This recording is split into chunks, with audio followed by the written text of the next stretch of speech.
দিয়ার শরীরটা হঠাৎ করে কেন জানি অসুস্থ হয়ে গেছে। তো কেন দিয়ার শরীরটা খারাপ হয়েছে, মানে কি কারণে, সবটাই থাকবে এই ভিডিওতে। তো ভিডিওটি সম্পূর্ণ স্কিপ না করে দেখার অনুরোধ রইল। তো হ্যালো গাইস, আসসালামু আলাইকুম। কেমন আছেন সবাই? আশা করছি সবাই ভালো আছেন। আলহামদুলিল্লাহ, আমরা সবাই ভালো আছি।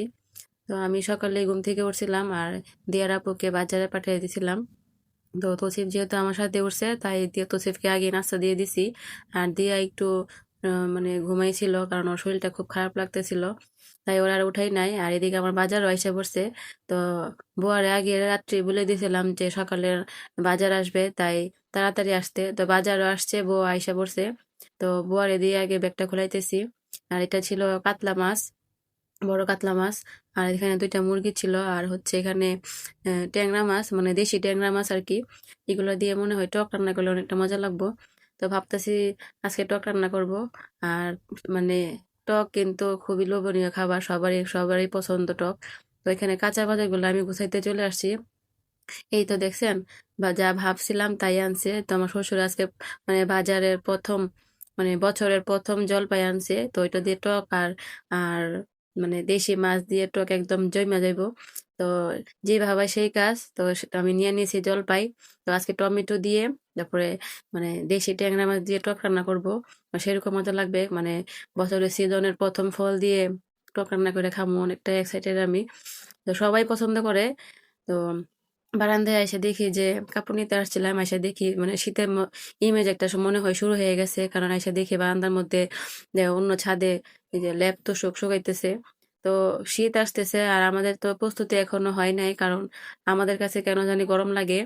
আর আহ, মানে আর কয়েকদিন পরে থেকেই শীতের প্রস্তুতি নিব, এখনো নেওয়া হয় নাই। আর অনেকে ভাবে যে রোদ পাবে না, সেই জন্য হয়তো বা প্রস্তুতি নিয়ে নিতেছে। তো আমরা একটু কয়েকদিন পরে থেকে নেবো। আর আমি দিকে কাপড় ভাঁজ করতেছি। তো রান্না বান্নার ফাঁকে কিন্তু টুকটাক কাজ করে নিলে কিন্তু অনেকটা মানে সময় নষ্ট মানে কম হয়। আর আজকে যেহেতু শুক্রবার, একটু ব্যস্ত বেশি আমি। তো পরে হয়তো বা সময় নাও করতে পারি, কারণ আজকে তৌসিফ কিন্তু নামাজে যাওয়ার জন্য একদম পাগল অস্থির হয়ে যায়। ওরে রেডি করানো, তারপরে সবকিছু ম্যানেজ করা, বাজার সামলানো, সবকিছু মিলাই কিন্তু সারাটা দিন আজকে ব্যস্ত মানে ব্যস্ততা যাবে। আর এর মধ্যে দিয়ারও শরীরটা খুব খারাপ। আর ওর শরীরটা কেন খারাপ হয়েছে, মানে হয়তো বা ওয়েদারের কারণেই। আর এখানে আমি কাপড় টাপড় গুছাই তারপরে এসে পড়ছি রান্না বান্না করতে। এখানে আমি টকটা বসাই দিছি। তো টকটা বসাইছি বললামই তো, যে টমেটো দিয়ে দেশি ট্যাংরা মাছ দিয়ে আজকে টক রান্না করব। আর হচ্ছে ডাটা নিয়েছিলাম, আর চিংড়ি মাছ দিয়ে আজকে ডাটা রান্না করব। তো এই খাবারগুলো কিন্তু খুবই মানে রেগুলার সবার বাসায় খাওয়া খাওয়া হয়। তা আমাদের ঘুরাই ফিরাই এগুলো রান্না বান্না করা হয় আর কি। আর মাছের বোনা তো আমাদের প্রতিদিনেরই খাবার, এটা ছাড়া ওরা ভাতই খাইতে পারে না। বিশেষ করে দিয়ার আব্বু, দিয়ার চাচ্চু, ওরা মানে ওনারা মানে মাছের বোনাই খাইতে হয়। তো রান্না বান্না বসাই দিয়ে দিয়ে আসছিলাম আমার বিড়ালটাকে গোসল করাইতে। তো অনেক দিন হয়ে গেছে গোসল করাই না, আর কিছুদিন পর ঠান্ডা চলে আসবে, তো এখন তো আর গোসল করানো যাবে না। তো ওরা আমি খুব যত্ন সহকারে গোসল করাই। তো এর আগেও দেখছেন আমার আরো বিড়াল ছিল। তো এখানে আমি ওরে অনেক যত্ন করে, মানে অনেক ময়লা মানে ছিল, এগুলো আমি পরিষ্কার করতেছি, কারণ আমার বিছানায় থাকে ও, আমাদের সাথেই ঘুমায়।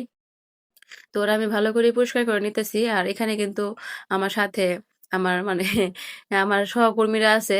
তো ওনারা কি করতেছে, দাঁড়ায় দাঁড়ায় দেখতেছে, মানে অনেক নীরব, মানে অনেক মনোযোগ দিয়ে দেখতেছে তা আমি কি করতেছি। আর বলছে দুষ্টামি করলে এখন সামনে থেকে মানে বের করে দিব, সেই জন্য মানে একটু ভয়ে ওরা দাঁড়ায় দাঁড়ায় দেখতেছে।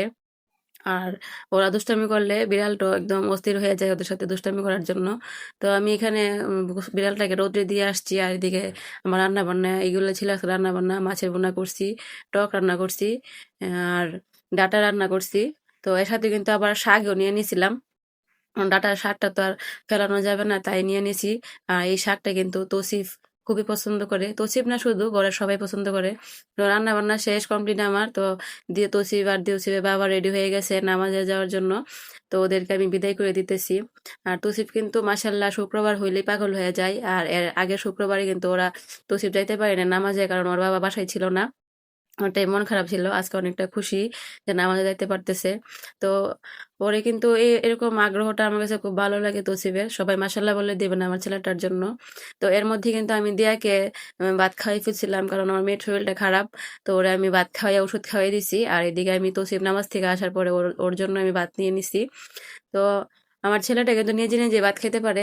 তো আজকের ভিডিওটা এই পর্যন্ত। সবাই ভালো থাকবেন। আল্লাহ হাফেজ।